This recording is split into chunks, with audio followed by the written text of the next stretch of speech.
With this video, I hope to show you how I replaced the HST fan on my Kubota BX25D tractor. If you recognize this handful of fan blades, you know the heartbreak of some stick taking out your HST fan and how tricky the repair is. In researching how to do this repair, I looked at a bunch of blogs like Orange Tractor Talks and a number of videos focusing on the video by Groundhog, and of course anyone who knows Kubota tractors recognizes the name Paul Short. Some guys recommended moving the engine off its mount to create the space needed to do the repair. Some tore the back end of the tractor apart. I was not in the mood for either of these options and decided to follow Groundhog's approach from the underside of the tractor, and the following is what I did. I always like to start a project with the end in mind, so here's the fan with all its blades in the tractor. Starting with a tour of the work, here's the front end of the drive shaft connecting the hubs mounted to the engine crank. The second picture gives you a longer view forward, showing part of the wiring harness and a fuel line which I moved out of the way to create more room to work. Here is the rear-facing view. You can see the white HST fan hub without blades and the drive shaft connecting to the fan hub, which is splined onto the transmission. All the bolts you need to get access to are hidden from view, and you'll note that there isn't much room to work at this underside area of the tractor. Here's a view looking straight up at the fan through the frame bars. The bolts you need to remove to release the fan are hidden in behind the fan where the arrow is indicating.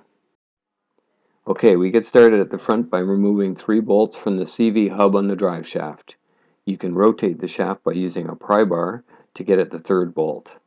Similarly, I removed the 3 bolts from the hub mounted to the engine crank, and then I crank this hub up and to the right on top of the frame plate so that it creates more space for the drive shaft to move forward, and this provides more room at the fan end. With the 6 bolts removed, I now took apart this hub at the front by pulling back the rubber boot. I'll note that I found a small cut in the boot on my tractor, so I'll be replacing that as part of this repair. With the boot removed, I gained access to the snap ring and removed it. Here's a slightly different view of the hub showing the snap ring and the parts in behind.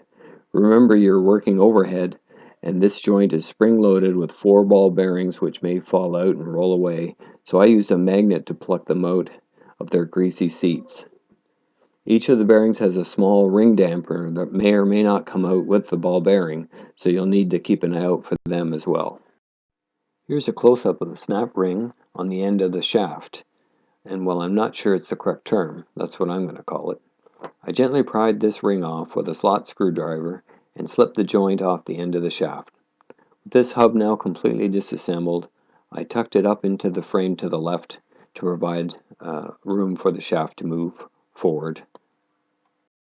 Okay, moving to the rear, here's the hub you have to remove to get access to the bolts for the fan. The picture on the right shows you what this hub looks like, and a view of the split in the hub that bolts on to the spline out of the transmission. You can see the location of the 1 bolt aligning with the notch in the white fan hub. Similar to the joint up front, I slip back the rubber boot to expose the snap ring that is removed to disassemble this joint and allow removal of the drive shaft. Remember, this joint is also spring-loaded with 4 loose ball bearings and ring dampeners. After this step, you'll be able to shift the drive shaft out of the way and move on to the removal of the fan hub.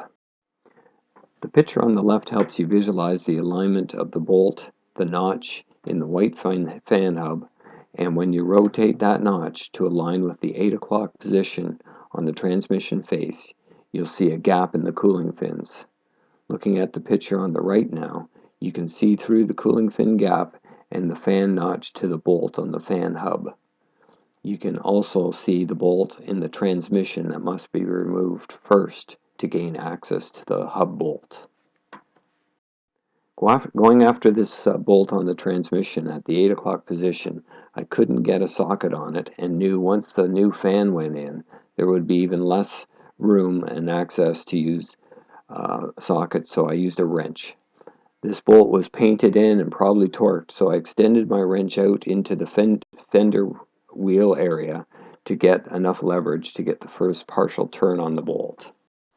I did find the first couple turns pretty difficult, mainly because I couldn't really get my hand on the wrench, and there was no real room to swing the wrench.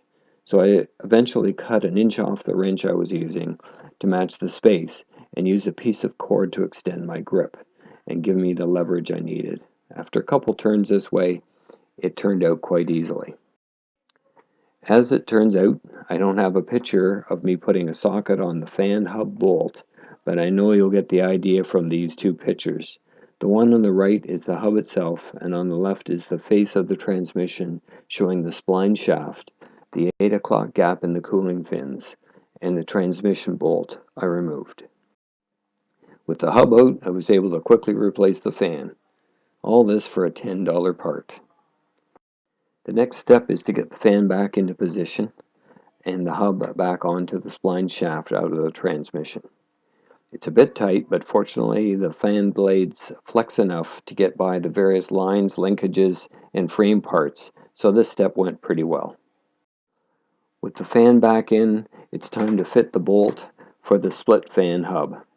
I used a magnet on the end of some stiff tubing to help me reach the bolt back in through the gap in the cooling fins into the hub and get it started.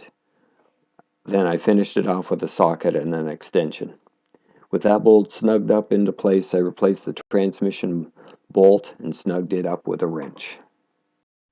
Turning to the reassembly of the drive shaft, you'll recall I had to replace the boot on the front CV joint because of a tear. I also replaced the ring dampeners because one of them was damaged for some reason, and since they cost about 10 cents a piece, I replaced them all and used a light coating of grease to seat them in and steady the ball bearings while I worked with the parts overhead. Here you can see the joint going back together where the lightly greased ball bearings were held in place and aligned with the grooves on the inside of the hub while I compressed the spring.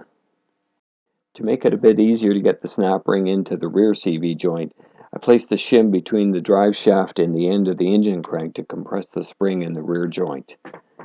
That's the picture on the left. The picture on the right simply shows the rear joint buttoned up with the rubber boot back into position. Turning now to the front end, the steps are a straightforward reverse of disassembly. First I slipped on the new boot for the joint, and you can see that I'm just trying to point out the new ring dampers I installed. I used a bit of grease to hold the ball bearings in place as I worked the joint back together. In the second picture you'll see I repositioned the hub that connects to the engine crank as a way to compress the joint spring to ease the installation of the snap ring in this joint. Flipping the boot back into position finishes this step. Okay, almost done. I lined up the two hubs with the 6 bolts, and once I tighten them, done. New fan installed. You can see at the bottom of the picture I reinstalled the factory equipped guard. Not that it protects the fan all that much, but it's all I have until a proper guard is installed to the underside of the tractor. Okay, thanks for watching. I hope you found it interesting to see how I replaced the HST fan on my Kubota BX25D tractor. I'd like to thank Groundhog for his video, which inspired me to try this repair myself and try it from the underside of the tractor. Next up will be the installation of a complete guard for the underside of the tractor. See you then.